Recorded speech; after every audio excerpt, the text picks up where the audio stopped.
What's up, ladies and gents? This is KSigKid, coming at you with another Destiny video. On the heels of what was probably our best Nightfall ever last week, we're back at it again, and we're gonna see if these Nightfall rewards from the Darkblade can even come close to comparing to what we ended up grabbing last week. At least from the 3 of Coins standpoint, and I guess the Nightfall rewards were pretty good in general too. So anyway, guys and gals, if you enjoyed this video, go ahead and smack that like button, and subscribe to the channel. So, as I mentioned, the Nightfall is the Darkblade, and I just wanted to show right here the Golden Gun in action in PvE, and it is still terrible. It's so funny because in PvP, Golden Gun might be the best super that there possibly is in the game. It's absolutely amazing. In PvE though, it is just terrible, terrible, terrible. Anyway, as far as the modifiers go this week, you have small arms, and you'll see right here that I'm actually rocking out the Raid Pulse Rifle, and I'm taking my sniper rifle here to try to kill this Shrieker. That's a bad idea. Honestly, I was doing significantly more damage with my primary weapon than I was the sniper rifle, even on something like this. And that's because with small arms, everything that is not a primary weapon, meaning your special weapon or your heavy weapon, is actually going to deal out reduced damage compared to the primary weapon, which is getting increased damage. So what I ended up doing after this first run was I put on my Suros DIS-43. That scout rifle did really well. It pretty much made it so I didn't even bother carrying a sniper rifle in. I mean, I had one on, but I never even switched to it. Pretty much with a scout rifle that had full auto like that, I was able to deal out big time damage to enemies that were close and enemies that were far away. So if I have a recommendation, it would be to make sure that you can put on one of your better scout rifles. I think they're pretty much well suited for every avenue of this Nightfall, and you're really not going to need to swap to anything else when you're doing it. Another modifier that we have on is Chafe, and typically that modifier doesn't mean a whole lot in any Nightfall. It's really not that useful or not that necessary, but in this Nightfall, because of the battle at the end, where you can't see anything, it's actually a little bit of a tricky kind of modifier, so just something to watch out for. Right here I just wanted to show we were doing something a little bit fun. We had 3 of us on our Bubble Titans for the final run, and we decided we were just going to book it and chain pop our bubbles. So I happened to run first, I popped my bubble over these enemies. I have a blinding bubble. We were going to run them with Lion and Yagami, but unfortunately Lion was out there peeking against the enemies and he died, so it's just Yagami and I. We're going to run now again, and whenever Yagami gets into some trouble, he's going to go ahead and pop his bubble. And here we are around all these shielded bros, and I'm just going to look around and see if I can make it, and definitely easily can make it. So really easy way to skip through that entire room. Of course, if you've got a Night Stalker Hunter, you can always throw your invisibility grenades, or if you're on a Blade Dancer. Really, nothing about that room was difficult at all. It was just a nice way to save just a little bit of time, and I realized that we were making so many orbs, it was really easy to kind of chain our bubbles together and get our supers up and kind of pop them and just walk our way through that. No problem at all. Finally, for the last part of the Nightfall, we end up having Airborne on. And what Airborne does is pretty much just consider it doubling your damage whenever you're in the air. And basically, think of it like this. Okay, if you have a rocket or you throw down a grenade, jump up in the air after you've thrown it, because it doesn't count whenever you actually release the projectile, it counts whenever it goes off or starts damaging the enemy. So just some things that I was doing was, whenever I was facing the boss, I would just do little bunny hops and shoot at the enemy in the head, or I happen to have on solar grenades on my Warlock right here, with the Sunbreakers and the double burn, and after I threw those down, I was just jumping up in the air and letting all the damage tick away at double.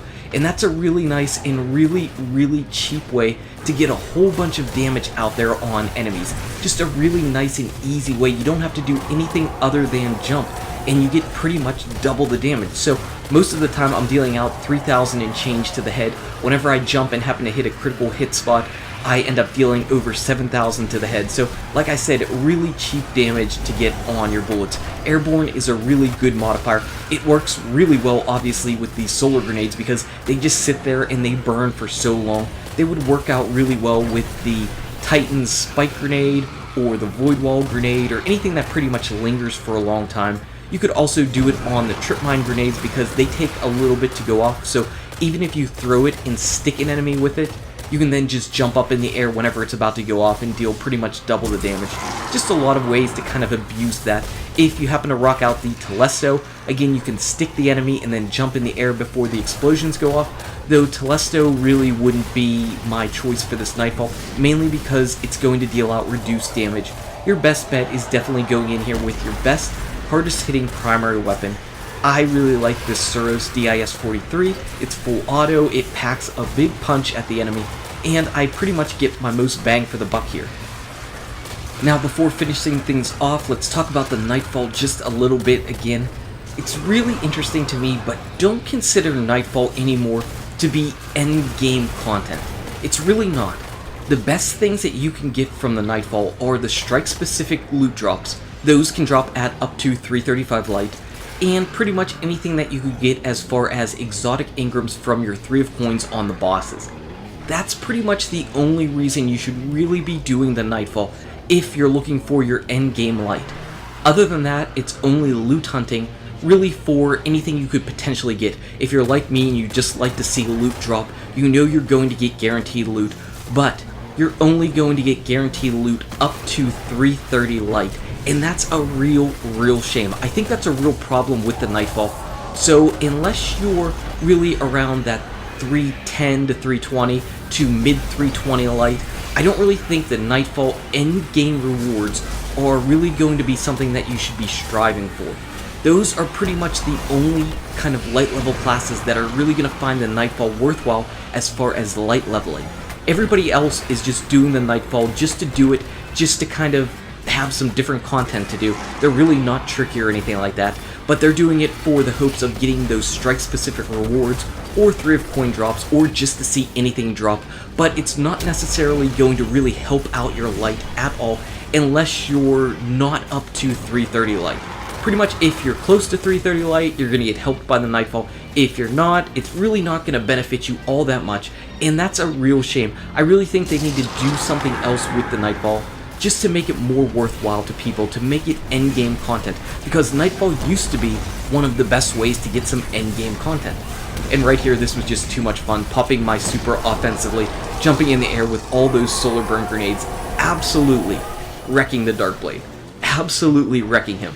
So, bye-bye, Darkblade. So that was fun. It was really easy, not challenging at all. If you've got 3 people, go in. Hopefully you'll get some loot. I didn't get any strike-specific loot at all on all of my runs, so that's a shame. On my hunter right here, you can see that I got the complete elite Ghost. 330 Ghost. So yeah, rip my Nightfall. Lion got a 1,000-yard stare that actually has triple tap in Outlaw, so that's pretty nice for PvE. And Yagami got a bad Juju, though unfortunately it was 334 and not 335. One interesting thing is that when we were doing this first Nightfall, we got a notification that Bungie was going to do a server maintenance. So, oh crap, as soon as we finished, we got that notification. We thought it was over, but no, we were able to log out and log back in, and I could do the rest of the Nightfalls. So moving on to the Warlock, it is strange coins for absolutely everybody. Though Yagami gets a couple more strange coins than I do. 18 strange coins, alright, we'll put them away, and we'll buy some 3 of coins with it. Finally, on my Titan, can I get anything good for my final Nightfall? And I cannot. I cannot. So 2 330 legendary pieces of gear that are just not worth it. Again, you know, I'm still holding out hope for those exotics to drop. Still holding out hope. Anyway, guys and gals, thank you so much for watching. If you enjoyed this video, smack that like button and subscribe to the channel. Check out these awesome videos. Good luck with your raids, your drops, your Nightfall, and I'll see you around in Destiny. Don't keep me in the dark, Blade.